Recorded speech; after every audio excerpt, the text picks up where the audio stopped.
The story starts here in the heart of the city. We continue to follow the ongoing developments. The student group is the first to take on such a project. Everyone is waiting for a vote on the bill. The team is winning at a record-breaking pace. It's an issue for residents here and around Boston. The story is coming up on Suffolk U News.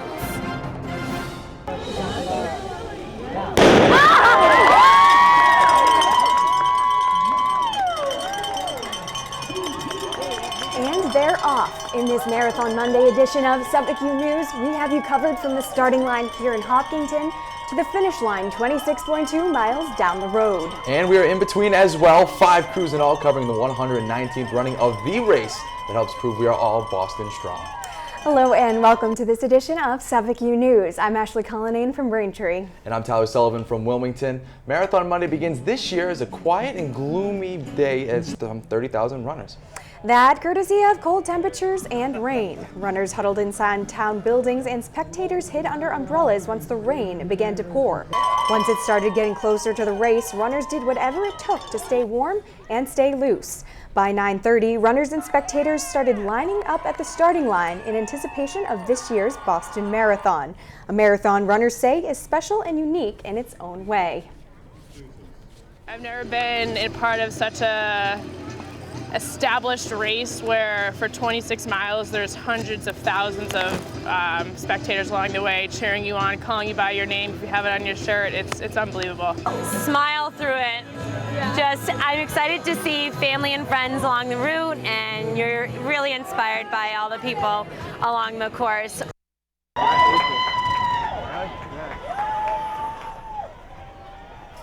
At around the halfway mark, runners are met by the screaming women of Wellesley College. Many of the women hold signs demanding kisses, offering their high-pitched screams to motivate the runners. There's no science as to whether kisses help, as Heartbreak Hill looms ahead in neighboring Newton, and after Newton comes Brookline and then Beantown. With Copley Square and the finish line in mind. In the historic Right on Hereford, Left on Boylston, runners are reaching personal milestones. They have run the Boston Marathon. I'm happy. It was tough. Heartbreak Hill was like so hard, so it was but we got over it and the crowds were great. They brought us home. Coming home first with a dramatic victory, Caroline Rodich of Kenya. Her sprint down Boylston landed her in the #1 slot in the men's elite race. Lisa Desisa of Ethiopia took home the top honor. You may remember in the aftermath of the 2013 bombing, it was Desisa who presented his winner's medal back to the city. That's just one of the many acts of kindness stemming from the tragic day 2 years ago. Since then, Boston has moved forward, but reminders of the terror attack still weigh heavy on hearts. In an effort to keep the streets safe, Marathon Monday security was stronger than ever.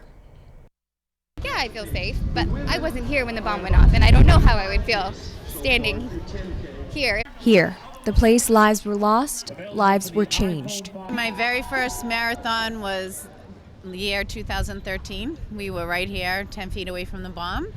We came last year to heal. Part of the healing process, restoring confidence in the ground they're running or cheering on. That's the job of Boston Police, led by Commissioner William Evans. We have a comprehensive safety plan. Police ramped up security even more this year, adding an extra 3,500 officers, more checkpoints, and bomb detection dogs. You feel much safer. You don't see how anybody can get through with anything that would, hurt anybody. So it's pretty, you're proud of that. It sends chills down your spine seeing all the police and the dogs. The force, though, not meant to intimidate, just protect, so those few steps forward back to the finish line can again be a little bit easier. You had to come back to the same spot. You can't let them win. The world coming together in one city, one spot. Here they come. Down Boylston Street. Safe, secure, and Boston strong, baby! Among the runners, too, we have already introduced you to here on Suffolk U News. In the many waves of runners, Suffolk University employee Nicole Guigon running her first marathon. And like many others, she's running for a cause. Also raising funds for charity, Suffolk U sophomore Matt Durkin. And look closely. And there he is, speeding by in a red tank top right in the middle of the screen. We spoke to Durkin right before the race. Some of my friends who are Suffolk students were affected by the bombing, and I want to represent them and I know that some of them would like to be here, but they just, due to the previous events, they probably can't be here. I'm by no means an elite runner. I'm here for the charity, I'm here for the experience, so just to enjoy the ride. We missed Nicole crossing the finish line, but look, there's Matt. He ran at a pace of 10 minutes per mile and finished the race in 4 hours, 41 minutes, and 55 seconds. Congratulations to them both. Congratulations also to the Red Sox. The team gave a winning baseball game for breakfast, and then for many, a marathon for lunch. I call it the sort of best hour in Boston, right? You finish the Red Sox game, you go see the marathon. It's a tradition unique to Boston. Fans gathering for the earliest game of the season on the birthday of MLB's most historic park to watch the Red Sox take on the Baltimore Orioles on Patriots Day. After they're done watching the Sox cross home plate, fans head past Yawkey Way and watch former and future champions cross the finish line of the Boston Marathon. You know, it's kind of like a family tradition. You know, you take the train in early, get up early, go to the game. After the game's over, come down to Kenmore Square, watch some of the marathon. You know, I've been doing it for a long time.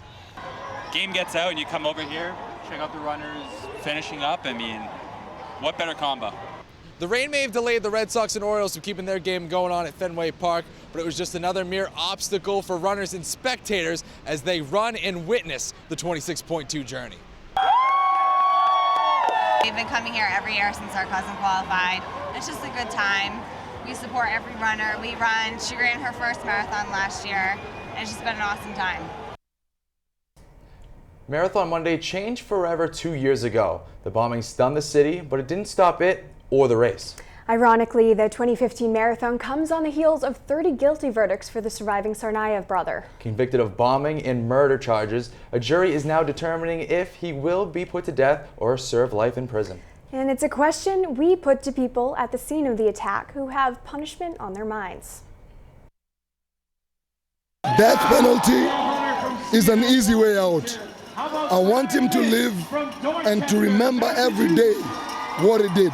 They should not give him the death penalty and make him suffer for the rest of his life in a cell. I'd do maybe a little torturing towards him, give him back what he took from the people. I'm not opposed to the death penalty.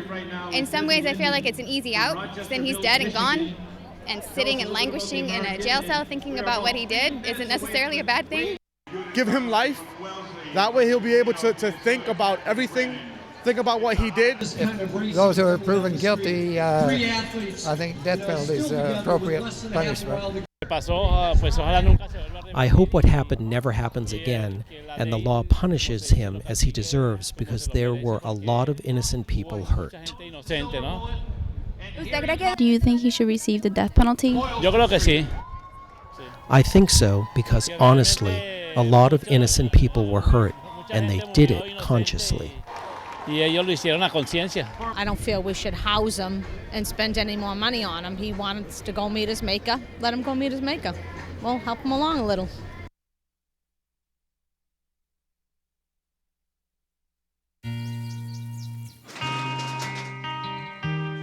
I've got a job to do today. I've got a job to do today.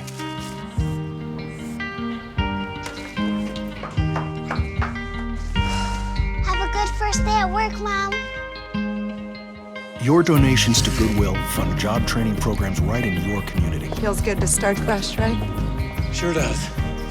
And like that, you're a job creator.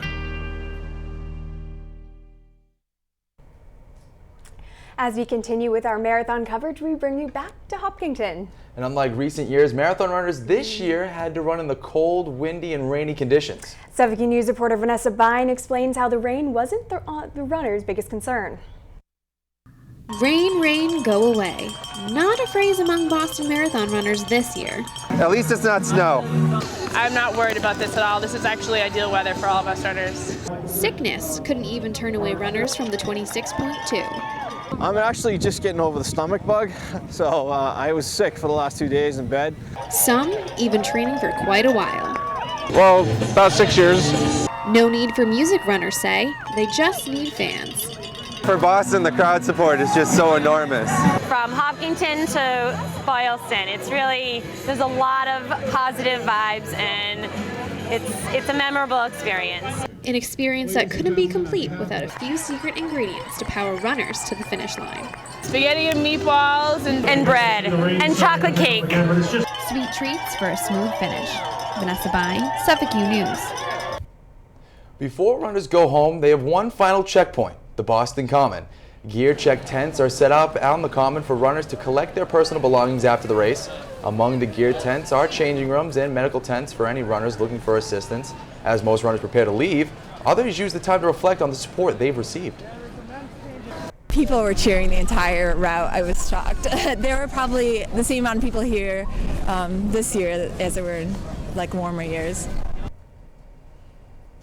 From runner's high to, well, just high. After thousands of runners exhaled after crossing the finish line, hundreds of marijuana smokers inhaled.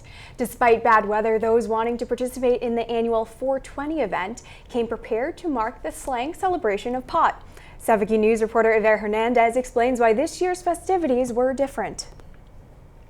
So I've been coming the past 3 years, and so I assumed I was going to come this year and it was going to be a lot of fun. But actually there are a lot less people this year than there normally are. I think it might have to do with the Boston Marathon today, but it seems like the cops are patrolling it way harder than they normally do. Right across from where runners finish up for the day, others are just getting started. Despite the rain, the annual 420 gathering once again took place. But this year, there was a different vibe amongst the Mary Jane faithful.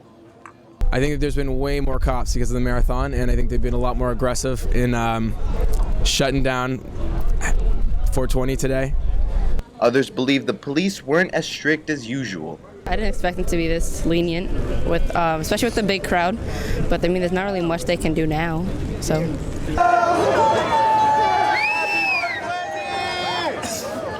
Efforts by police to remove smokers from the area proved unsuccessful, and even worried those who make it a yearly tradition to make it out for the rally. I was pretty worried that the cops were just going to not let us be here for 420, but so many people showed up that it happened just like that, like it does every year, at 420 and on Hempfest. Police officers patrolling the area declined to comment. Yvette Hernandez, Suffolk U News. A day about giving life is celebrated as a man who almost lost his own gives back. We'll bring you to Watertown High School, where 2 survivors of the 2013 marathon tragedies give the gift of life. And now we take you back to Monday's excitement in Back Bay. Our reporters were at the finish line as hundreds finished their journey, and helping hand of one man. It was along the race, but there was no giving up. And tears of victory. Aching legs, but certainly full hearts. We want to congratulate all the runners who pushed through the miles on that rainy marathon Monday. Stay tuned for more stories as Suffolk U News continues. So I've come up with the family emergency plan. Great. What is it? It's difficult to talk about, so I'm not telling you. How will we know what to do? You won't. I'm so glad I won't have to remember anything. And me too. Thanks for this, sweetie. Talk to your kids about who to call, where to meet, what to pack. Visit ready.gov/kids for tips and information. It's a decision that's taken more than a year to make. The MBTA has decided to scale back late-night tea services. Trains will now stop running at 2 a.m. 5 of the late-night bus routes will be eliminated. Bus numbers 15, 22, 71, 73, and 77 will no longer be available for late-night use. A decision here on our campus has been made about who will be Suffolk's new College of Arts and Sciences Dean. After careful consideration, the university has chosen Maria Toyota to lead students in faculty. Toyota holds a doctorate from Georgetown University. Robert Allison says Toyota has all of the requirements necessary to succeed at this position. She came with a certain energy and enthusiasm about the special things Suffolk does, sending students on service learning trips, our engagement with the city, things she found really exciting that we also find really exciting. She will be leaving her role as an Associate Dean of Villanova University to join Suffolk University on July 1st. A bonus is coming to Suffolk University faculty, administration, and staff. In an email last week, Chairman of the Board of Trustees Andrew Meyer told Suffolk employees they were getting a one-time after-tax bonus of $1,000. Meyer wrote, "The board wants to recognize exceptional work done over the past year. The $1,000 bonus will be made this spring." And from bonuses to business, Suffolk University has been developing a new contract for adjunct professors. The Suffolk Journal's editor-in-chief, Melissa Hansen, explains what is important to Suffolk's faculty and staff when formulating a new contract. Rosenfeld fears that the university has been trying to squeeze out adjunct professors in certain departments on campus, and they could be let go in between semesters at any time. So he's hoping to get a little more job security for them. To read more about this story and other interesting stories, make sure to pick up the Suffolk Journal around campus and in the library. FaceTime on network television for 2 Suffolk alumni is nearing. Alumni Jamie Manning and Adriano Verison will appear on ABC's Shark Tank this Friday at 9 p.m. The two created an app called Snag-a-Stool, allowing users to reserve seats at participating bars. Manning and Verison hope to gain the Sharks' advice and money in order to help fund and expose their app. Make sure to watch the episode Friday night at 9. The Red Cross held a Watertown Strong blood drive at its local high school this week leading up to the marathon. MBTA Transit Officer Dick Donahue was injured in the days after the marathon during the capture of Johar Tsarnaev on April 11, 2015. Donahue gave blood for the first time. Anything I can do to support the Red Cross, support Mount Auburn Hospital, and the community and the residents of Watertown, it just means so much to me. It's deeply personal. No one understands the importance of giving blood more than Heather Abbott and Transit Officer Dick Donahue, both of whom were affected by what transpired at the 2013 Boston Marathon in the days that followed. Officer Donahue was shot nearly to death during the shootout and capture of Johar Tsarnaev in Watertown, while Heather Abbott lost part of her leg at the bombing. Both were in Watertown at the Red Cross's Watertown Strong blood drive, giving back what saved their lives. I lost a lot of blood, and if people didn't get blood, I wouldn't be here to talk about it now. So it's taken on a new meaning for me. 2 years later, there's been so much positive things that have come out of this for me, for my family, and for our community. It's a great feeling. To see him actually fully recovered to the point where he can actually come back and donate blood himself is it's going to be emotional today to watch him actually donating blood for the first time. 73 donations were tallied at the Watertown Strong blood drive. And that does it for this edition of Suffolk U News. I'm Ashley Cullinane. And I'm Tyler Sullivan. As we go, we'll give you back to Wellesley, where runners pounded the pavement for the 119th running of the Boston Marathon.